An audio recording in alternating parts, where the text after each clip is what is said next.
Hello and welcome. My name is Tim Moody. I'm the Public Information Officer with the Randolph County School System. Each month I interview our superintendent, Dr. Stephen Gainey. And we welcome the opportunity to get in front of you, our community members, and share with you the great things that are going on in the Randolph County School System.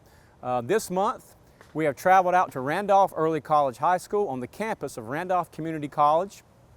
This seems like an appropriate choice because it's the only school in our school system that has started classes. They started back on August the 7th. The rest of our classes will begin this coming Monday, the 26th. Dr. Gainey, if you don't mind, we're going to switch gears and we're going to meet the principal of Randolph Early College and also one of the students. Okay, all right. So here we are with Shay Setzer-Gross, the principal of Randolph Early College High School. We want to give our community members an opportunity to meet her. So Ms. Gross, why don't you tell us a little bit about yourself? So I'm originally from Asheboro, so I get to live and work in the community that raised me, so that's awesome, I think. So I graduated from Asheboro High School and actually returned to Asheboro High School to start my career. So I was a teacher and career development coordinator there. And then a few years ago, I joined Randolph County School System as an administrator. And so I've worked at URI Ridge 612, Trinity High School, and now this is my second year as the principal at Randolph Early College High School. And actually both of my parents were educators in Randolph County School System, and my husband is a principal in Randolph County Schools as well. And then our child, who will start kindergarten in Randolph County as well this year. All right, well thank you, Ms. Gross. We thank you for allowing us to be on your campus today. And now we're going to meet one of your students. Thank you. So we have been doing these on-campus interviews for a while now, and we enjoy the opportunity to come out and see the school, meet the school administrators. This is the first time we've had the opportunity to actually meet one of the students. This is Jose Lopez Bautista. He is a 12th grader here at the Early College High School. And so Jose, I'm going to ask you if you would, just tell us a little bit about life at the Randolph Early College. Yes, sir. One of the reasons why I decided to join the early college was the benefits. Whenever I graduate with 2 years of college, my associates in science, and I get my high school diploma. And so I thought of that and I said to myself, I'm gonna help my parents out and get my higher education, being that my parents have 5 children. And so my experience here has been great. The professors here, they not only see you here as a student, but they also see you as a child of their own. They'll support you, they'll take time off, they'll help you out, they'll tutor you, and they'll help you in anything that you need. And so I'm planning to major in mechanical engineering, and this is the first step of getting my higher education. Okay, so when you graduate in May from Randolph Early College High School, what do you think you're going to miss the most? My professors, my teachers, all the support that I got from my teachers. It's very unique. I couldn't find it as much as I did in middle school, or probably not even in another high school. Okay.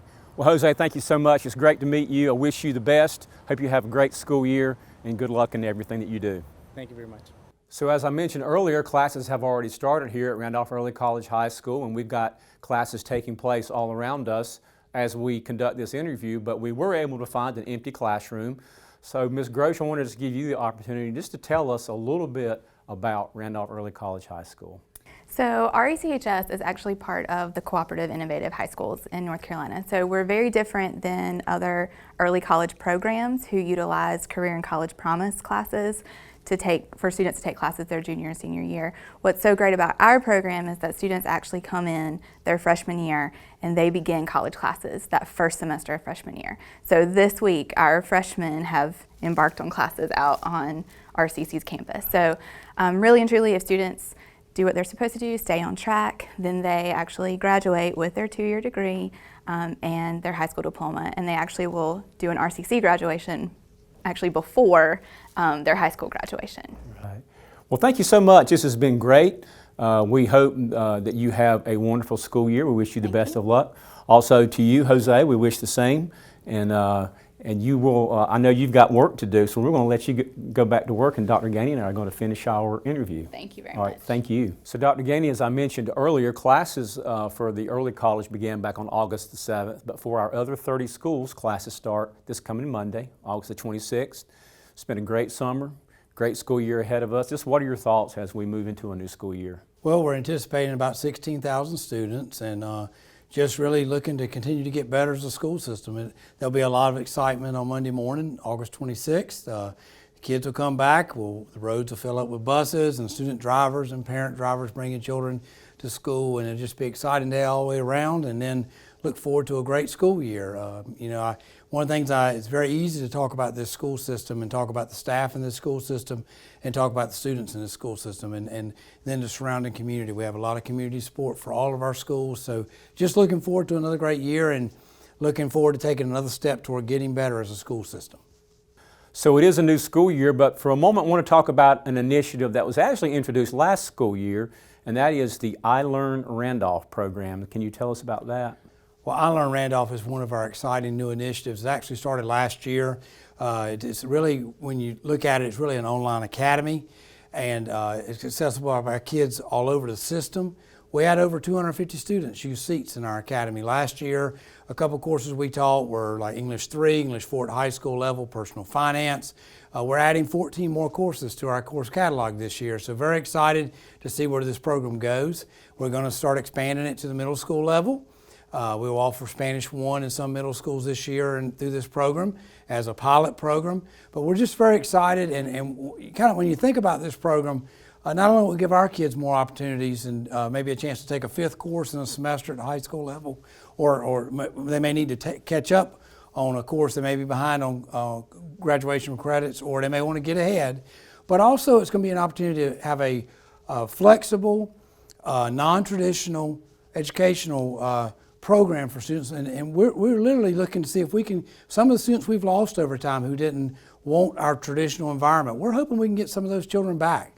The children who are in our attendance zone who may have left for homeschool or private school or a charter school, we hope that we have something of interest that may bring them back in this non-traditional program that has a lot of flexible scheduling to it. So we're just looking to, again, provide alternatives and other options for our own children, and we're also looking to see if it can help bring back some children back to our school system that we would love to have back. And now we're not just the traditional school system that people have always known public schools as. We're getting very non-traditional and as I said, very flexible scheduling for children. So this past Monday evening, August 19th, was our monthly Board of Education meeting, and a few items from that meeting that were certainly worthwhile for us to share with the community. One of those is the School Business Systems Modernization Plan, or SPSM. Can you tell us about that? Well, Tim, the state started moving in a direction of looking for basically a new financial and human resource management system for public school systems in North Carolina. And this process has been going on for several years now. DPI, Department of Public Instruction, led the process, and we've been following along, and we had 2 options we could choose from, and we have chosen Tyler Technologies as the system we're going to go with. And so we'll start transitioning over the next 18 to 24 months from 2 separate systems, and that's what people don't realize. We have our financial management system is called Saranic, and we've been on that system for years. And then our human resource management system is HRMS. Well, those 2 systems don't talk to each other. So whereas we've been able to use both systems kind of pretty much separately for years, this will be a great opportunity for our school system to have one system that the HR and the financial pieces talk to each other. It's really going to open doors for a lot of cross-analysis of data that we had to do manually for years. In fact, Todd Lowe did a presentation the other night, and he gave an example that many of our financial processes, we're not doing them any more efficiently than we did 25 years ago with the current financial management system. So I want to say a big thank you to Michael Spano at the Department of Public Instruction for his work in leading this, and the Department of Public Instruction for giving us this opportunity to move towards this new system.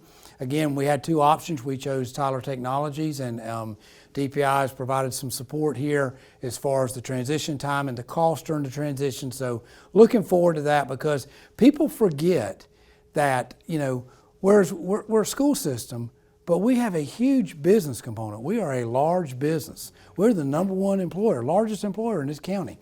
And so we have to have adequate and effective business management processes and systems. So this will be a huge upgrade for our system to carry us into the future, and very excited. It's going to be a tough 18 to 24 months as we transition, and it's going to be a lot of work by Todd Lowe and his staff, and by Andrea Haynes and her staff in HR. Todd, as you know, runs the Finance and Business Division. Andrea runs the Human Resource Division. But when it's all over and we transition, it's going to be exciting, the capabilities we'll have to analyze and cross-check stuff and not have to do so much stuff manually. So I'm very excited about it and very pleased with the efforts of our staff to explore both options we had and their recommendation to go with Tyler Technologies. And I want to say a big thank you to the Board of Education. We did a big presentation Monday night during the work session on August 19th, and the board asked a lot of questions. We shared with them why we wanted to recommend Tyler Technologies, and they approved the contract that night in the board meeting. So I want to say a big thank you to our board. Our board is great. They know where we need to go, and when they see things like this, they want us to get in these opportunities on the front end so we can be some of the first people to benefit from this. So a big thank you to our board for their work the other night to work through this with us, ask questions, and so we can move forward as a school system. So again, we are at Randolph Early College High School here on the campus of Randolph Community College. We have moved to a commons area here on the campus. And Dr. Gainey, when it comes to big news, there's not a whole lot that's any bigger than the building of a new school.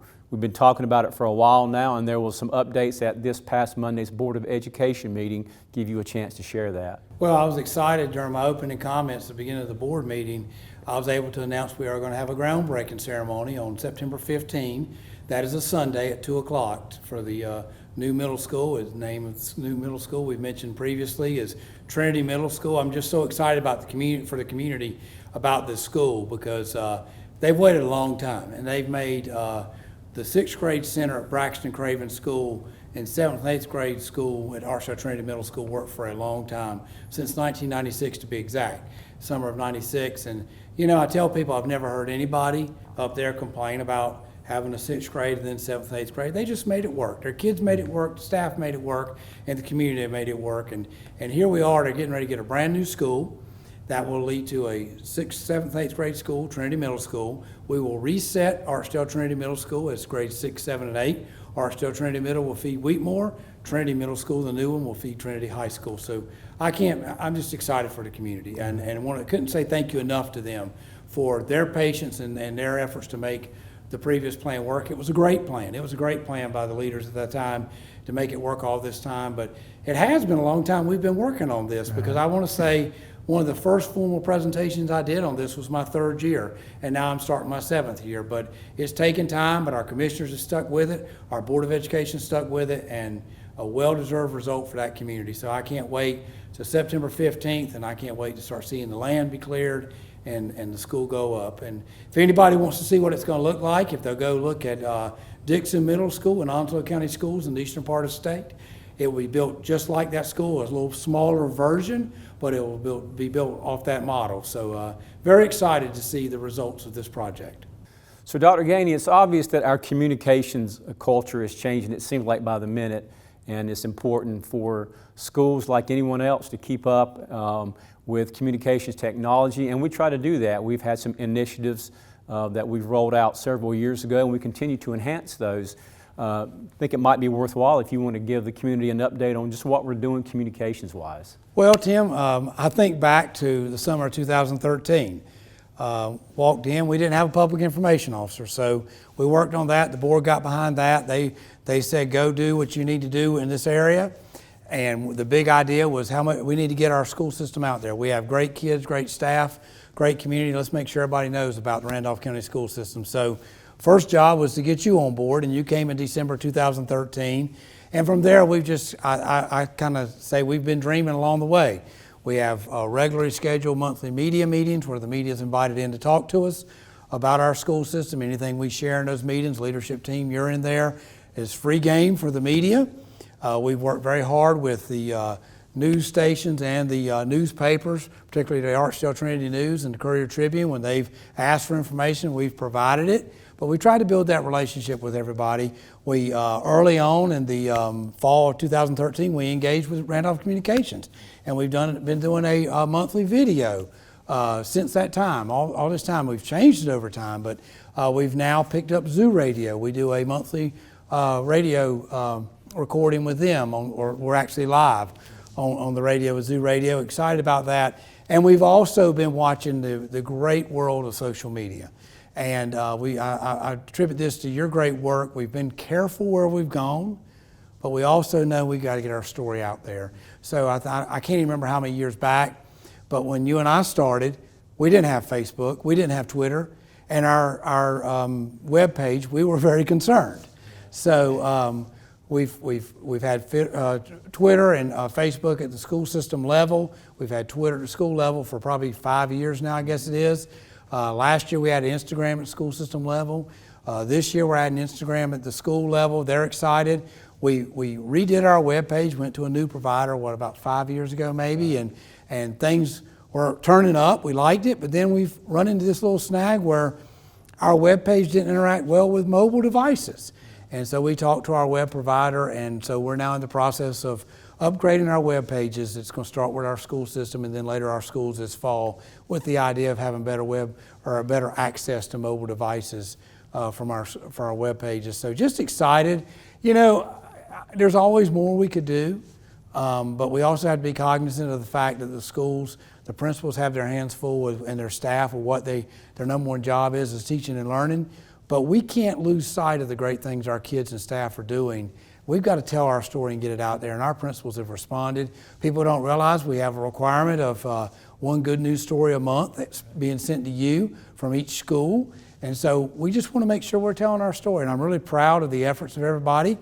I wish we had, we could always use more staff on that end, but you can't use more staff at the expense of what we need to do with teaching and learning. So we're going to keep moving forward the best we can, and appreciate your help. But it's exciting to pull up the webpage and see different things. It seems like every day, different pictures and seeing great things our kids and staff are doing. So I'm pleased with where we are, but I know we have a lot more work to do. And just as a footnote to the parents and our community members, virtually all 31 of our schools are using some social media platform, whether it's Facebook, Instagram, or Twitter now. So be sure that you connect with your child's school or the school in your area and keep up with, as you say, the great things that are going on. And Tim, there's another thing that we have to realize, and you and I, we talk about it, think about it a lot, reflect on it a lot, is, you got to understand that everybody's not at the same stage of moving into the social media arena, and so we have to be patient with people as they engage in. Some people have been doing social media for years. Some are beginning to get in it more than they were 5 years ago. So as you know, we're working with our principals and working with staff members, but we also have to be patient with them, and we also want to make sure what we put out there is accurate and looks good. We don't want something out there that's not going to represent the school system in a good way,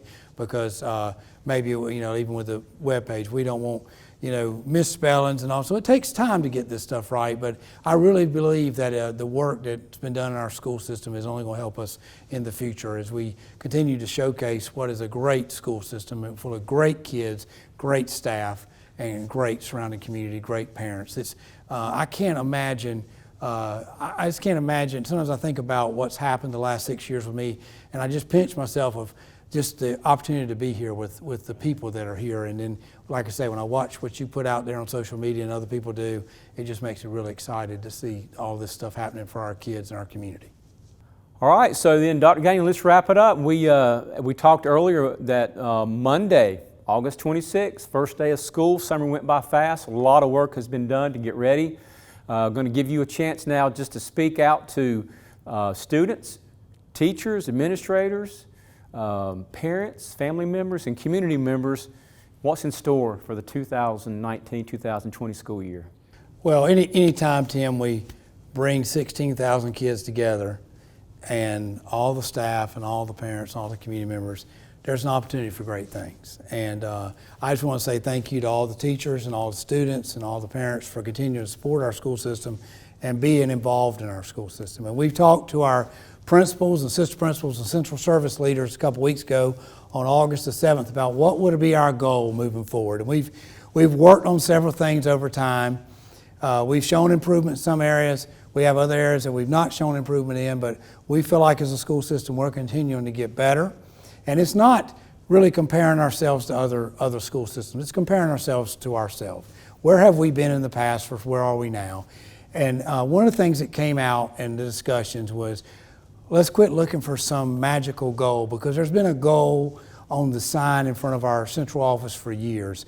And I heard the date a couple weeks ago, and I really don't know when that goal was, or that statement was adopted, but it's the most fitting statement for our school system, and it's something that we should be striving for every day. So what we're going to focus on moving forward for many years to come, there may be other action steps underneath this one statement, but we're going to continue to maintain a focus on students first in all we do.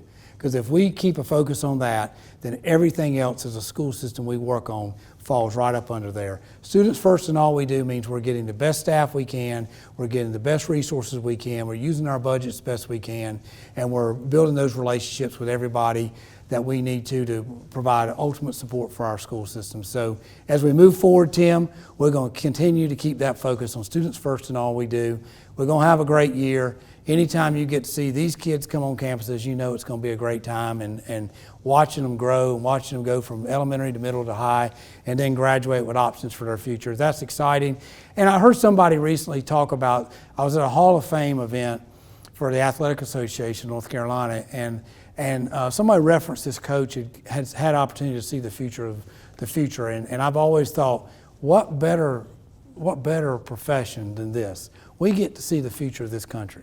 We're getting to see these kids grow from elementary all the way up, and then we get to see what they do after they leave us. So just another year of getting to see the future of the country develop right in front of us. So very excited for the 2019-2020 school year, and just can't wait to see what happens. Dr. Gainey, thank you.